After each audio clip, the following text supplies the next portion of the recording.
Gary, you wrote an article about this new piece of Texas legislation.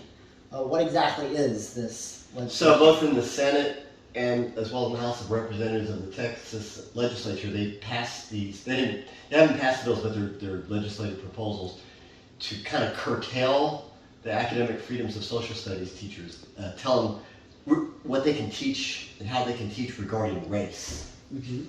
And they're kind of restrictive. Not kind of, they're restrictive in nature. And I'll give you an example. One of the proposals in the bill is to tell teachers that they cannot teach about the 1619 Project. The 1619 Project comes from the New York Times, and it's about the founding of slavery in the colonies and then later, in the United States. The problem is that it tells teachers they can't even refer to that.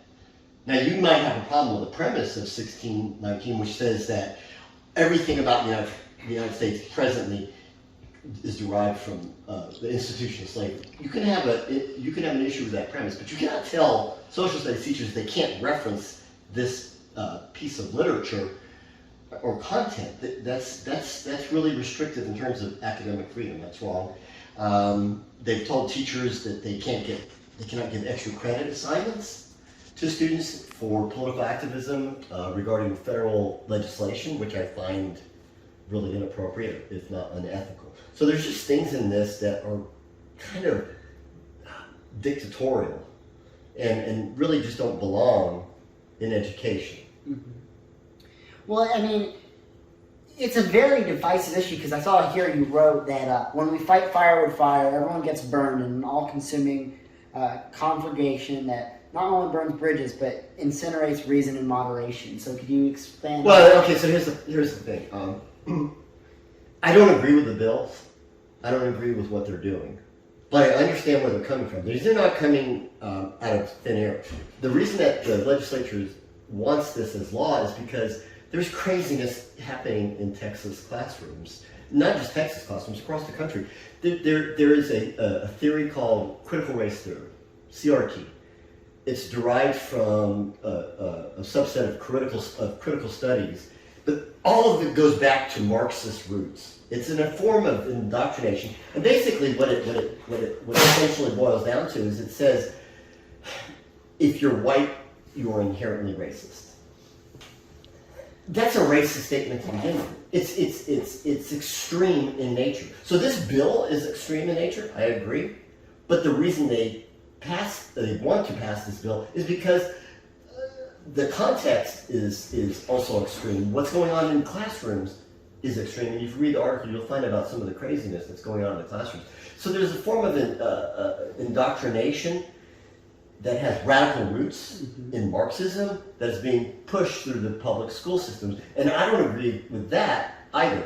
The real point is that we're in this tit for tat sort of exchange where black and white kind of thinking, we go back and forth and we just label and throw verbal barbs at one another. I think extremism is definitely the downfall of this country. I think it's like the left is pushing are pulling in one way and the right is pulling the other way. And it's the extremism war. It's a tug of war. So we don't want dictatorial fascism, Hitlerian right-wing fascism, but we also don't want left-wing communism. We don't want that either. So that's the bottom line.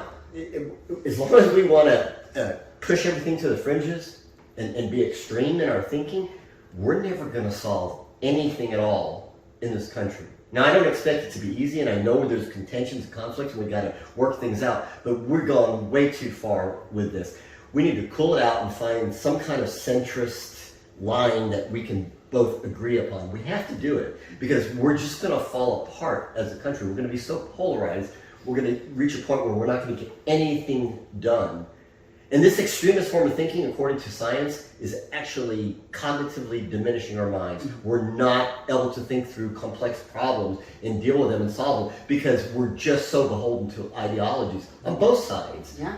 And this bill is just an example because it didn't come out of nowhere. It came out of a reaction to other things. And that's why I wrote this article.